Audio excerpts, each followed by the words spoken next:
Assalamualaikum warahmatullahi wabarakatuh.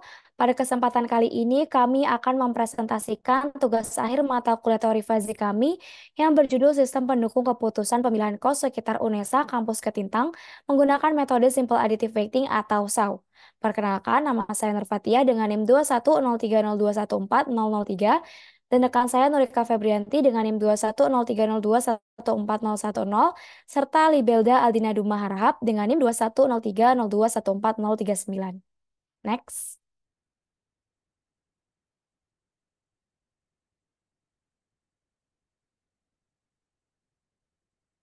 Yang pertama adalah latar belakang. Kos di sekitar lokasi publik seperti universitas ataupun perguruan tinggi sedang mengalami pertumbuhan pesat. Keterbatasan informasi tentang fasilitas, biaya, dan lokasi menyulitkan mahasiswa dari luar daerah dalam memilih kos. Untuk mengatasi hal ini, diperlukan sistem pendukung keputusan atau SPK dengan metode Simple Additive Weighting atau SAW untuk membantu mereka dalam pengambilan keputusan.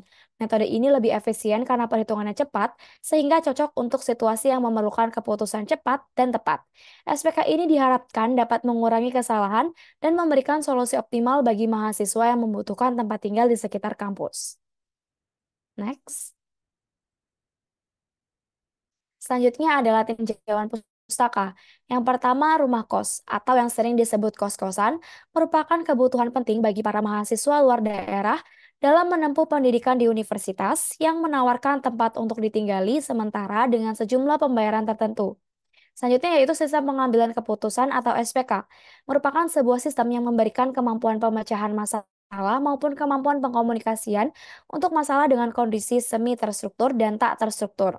Yang ketiga ada Simple Additive Weighting atau SAW, atau dikenal juga dengan istilah metode penjumlahan terbobot, dapat membantu dalam pengambilan keputusan suatu kasus dengan waktu yang lebih singkat. Metode SAW ini menghasilkan nilai terbesar yang akan terpilih sebagai alternatif terbaik dan memenuhi kriteria yang ditentukan. Selanjutnya akan dipresentasikan.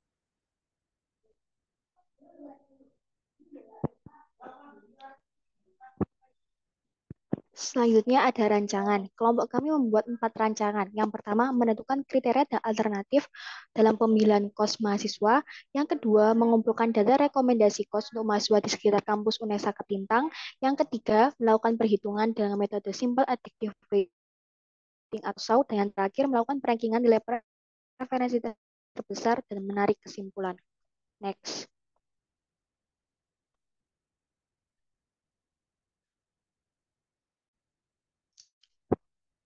Selanjutnya ada hasil dan pembahasan. Dalam penyelesaian ini membutuhkan 5 kriteria dalam pengambilan keputusan menentukan kos. Di antaranya ada kriteria biaya atau C1, jarak atau C2, fasilitas atau C3, luas kamar atau C4, dan tipe keamanan atau C5. Dari kriteria tersebut, maka dapat ditentukan suatu tingkat kepentingan kriteria berdasarkan bobot nilai yang ditentukan dalam bilangan Fazi. Seperti nilai 1 yang artinya sangat tidak sesuai, nilai 2 tidak sesuai, nilai 3 cukup, nilai 4 sesuai, dan nilai 5 sangat sesuai. Next.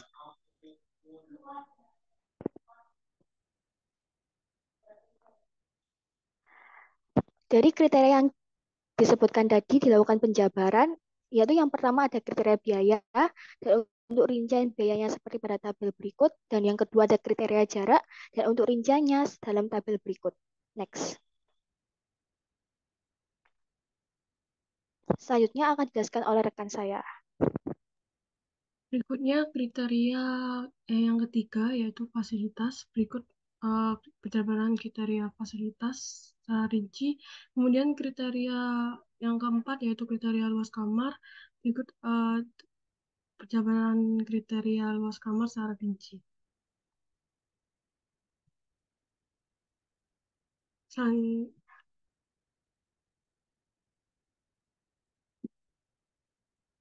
Selanjutnya yaitu kriteria yang terakhir atau kriteria tipe keamanan. Berikut adalah penjabaran kriteria tipe keamanan yang secara rinci. Lalu dari kelima kriteria yang tadi sebelumnya didapatkan dibuat tingkat kepentingan atau prioritas masing-masing kriteria dengan diberikan nilai atau vektor bobot B.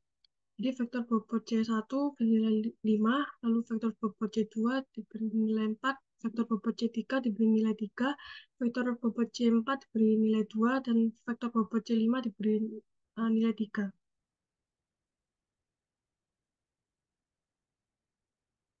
Berikut ini kami sajikan 10 random sampling data cost yang mulai dari nama kos, lalu biaya, jarak dengan UNESA ke Tintang, lalu fasilitas, luas kamar, dan tipe keamanan. Yang semuanya ini kami dapatkan dari website Memikos.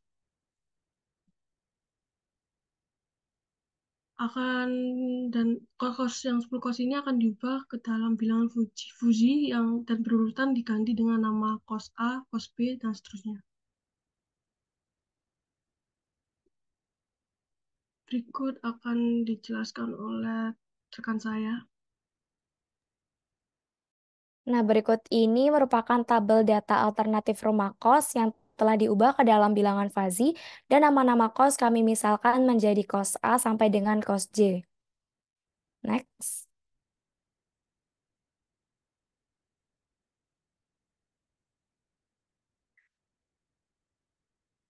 Langkah selanjutnya dalam perhitungan menggunakan metode SAW ialah membuat matrik keputusan untuk data rumah kos.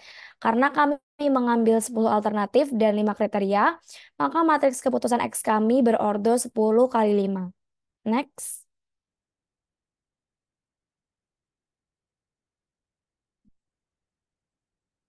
Langkah selanjutnya adalah melakukan normalisasi matriks keputusan. Untuk kriteria biaya masuk dalam atribut biaya, sedangkan untuk kriteria jarak, kriteria fasilitas, kriteria luas kamar, tipe keamanan masuk dalam atribut keuntungan. Dengan rumusnya RIJ sama dengan XIJ per max XIJ jika J adalah atribut keuntungan atau benefit, dan min XIJ per XIJ jika J adalah atribut biaya atau cost. Berikut ini kami tampilkan hasil perhitungan kami menggunakan rumus tersebut. Selanjutnya akan dijelaskan oleh rekan saya. Kemudian dilanjut untuk kriteria fasilitas, kriteria luas kamar, dan kriteria tipe keamanan sama seperti rumus yang dijelaskan sebelumnya. Berikut ini merupakan hasil dari perhitungan kami. Next. Setelah melakukan normalisasi matriks, kemudian kita menghitung nilai preferensi. Nilai preferensi bertujuan untuk mencari alternatif terbaik dalam pemilihan kos, yakni rumusnya VI sama dengan sigma J sama dengan 1 sampai N, WJ atau vektor bobot dikali RIJ, matriks keputusan. Berikut merupakan hasil perhitungan kami dari kos A sampai kos E. Next.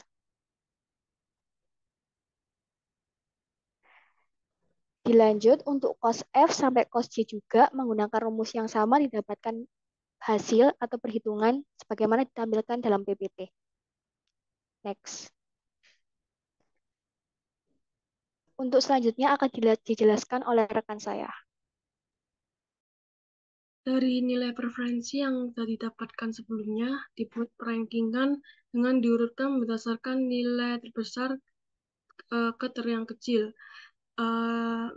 Sehingga alternatif kos yang didapatkan atau yang terpilih itu dengan nilai preferensi yang paling terbesar yaitu 15,75 dengan nama kosnya itu kos Pak Suwoto Jambangan Surabaya atau kos D.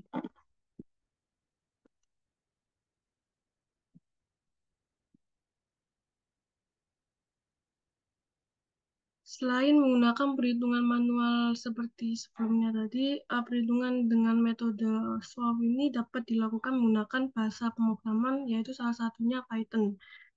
Pada kode tersebut, algoritma yang sama seperti di perhitungan sebelumnya, terdapat inputan data cost alternatif dan kriteria serta matriks keputusan. Selain itu juga ada bobot dan jenis kriteria apakah masuk cost ataupun benefit. Perhitungan normalisasi menggunakan looping pada kode ini dan nilai normalisasi tersebut dikalikan dengan bobot sehingga didapatkan nilai preferensinya, kemudian diurutkan dan sehingga akan didapatkan cost alternatif yang terpilih berdasarkan nilai preferensi yang terbesar. Berikut output atau hasil running dari program sebelumnya, program yang sudah kami tunjukkan tadi, itu didapatkan cost D di sini yang paling tertinggi adalah kos D dengan nilai preferensi 15,75. Nilai ini sama seperti atau sama hasilnya seperti dengan perhitungan manual. Berikutnya akan dijelaskan oleh rekan saya. Selanjutnya adalah kesimpulan. Jadi berdasarkan hasil paparan, maka dapat disimpulkan bahwa sistem pendukung keputusan atau SPK dengan mengimplementasikan metode fuzzy sebagai pembobotan dan metode SAW dalam melakukan perhitungan sesuai dengan kriteria yang ditetapkan ini sangat membantu mahasiswa luar daerah dalam memilih alternatif rumah kos terbaik. Namun, keputusan final yang diambil diserahkan sepenuhnya kepada mahasiswa karena SPK ini hanya sebagai pendukung. Next.